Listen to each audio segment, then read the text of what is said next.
Baik teman-teman, sebelum kita membahas mengenai multimedia interaktif, tentunya ini kan ada dua kata ya, yaitu multimedia dan interaktif. Tapi sebelum membahas multimedia, Bapak akan menjelaskan dulu mengenai interaktif itu sendiri apa sih.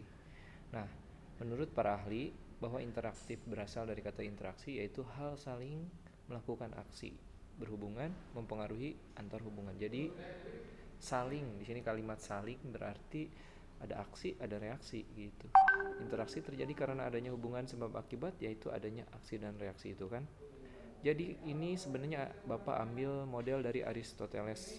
Nah, ini ada speaker, apa yang diomongin, keterima sama yang ngedenger, kemudian hasilnya apa, reaksinya apa. Kan kalau lagi ngomong ini pasti ada yang ngedengerin dan kemudian menghasilkan reaksi. Nah, itu yang dinamakan dengan interaksi gitu ya.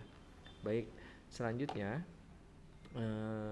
intinya jadi interaksi itu adalah adanya saling berhubungan antara aksi dan reaksi gitu ya, satu sama lain saling berhubungan. Kemudian multimedia itu sendiri mungkin teman-teman juga sudah pada tahu bahwa artinya ini gabungan dari teks, suara, gambar, animasi, audio, video dengan alat bantu, tools, dan koneksi link. Ini pokoknya semua hal yang berkaitan dengan media-media yang banyak ini ya. Bapak tuliskan gambar-gambarnya di sini. Ini maka disebut multimedia gitu, karena ini semua gambar-gambar ini bisa kita sebut sebagai media, dan ini kalau digabungkan maka disebut multi gitu ya.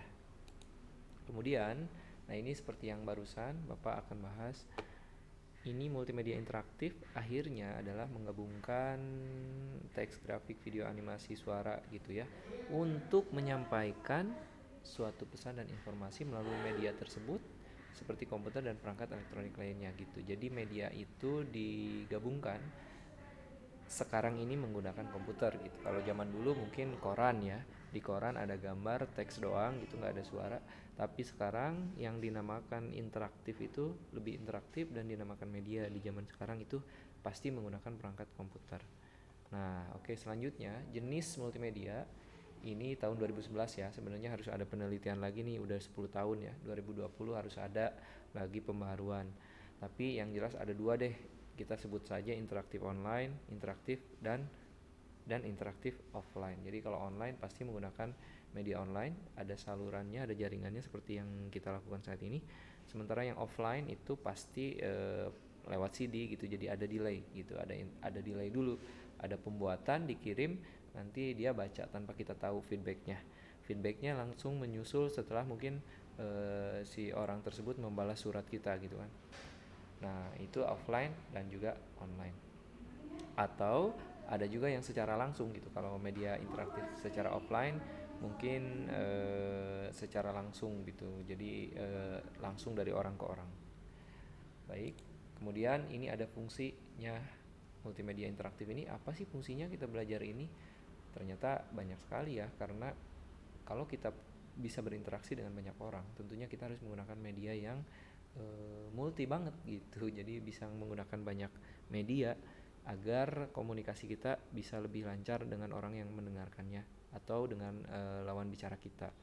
Nah, ini ada komunikasi antar bisnis, tentunya ini bisa kepake banget kalau kalian ada di dunia bisnis.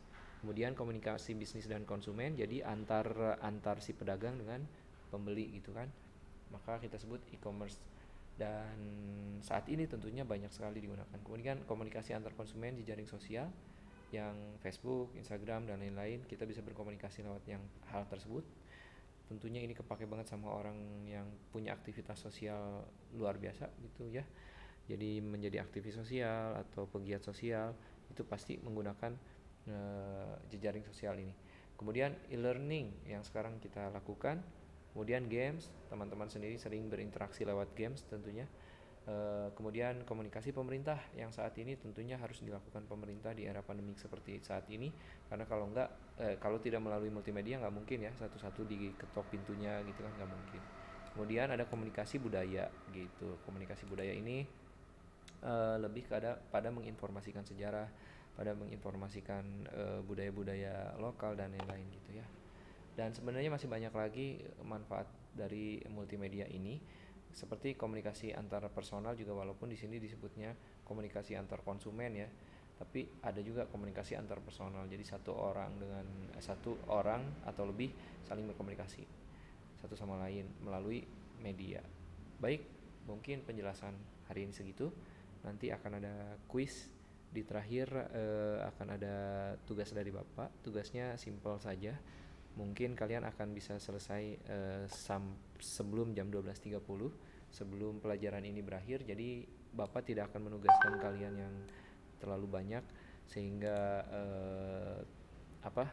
tugasnya harus ditunda banyak sampai berlarut-larut. Nggak usah, kalian kerjakan aja setelah menonton video ini.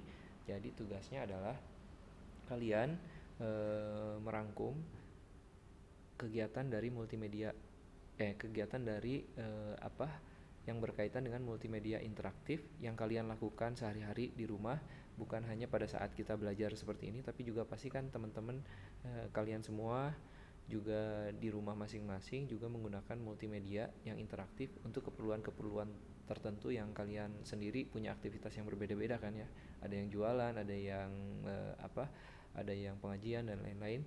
Tolong kalian resume kegiatan itu dan mana yang masuk dalam kategori multimedia interaktif dan apa saja manfaatnya. Oke? Jadi ada yang pertama, kalian harus kasih tahu Bapak multimedia interaktif apa saja yang kalian lakukan di kehidupan kalian selama pandemik ini. Kemudian kedua, apa manfaatnya sih dengan menggunakan multimedia itu gitu ya. Perangkat yang kalian gunakan, apa manfaatnya buat kalian. Gitu aja dari Bapak. Assalamualaikum warahmatullahi wabarakatuh.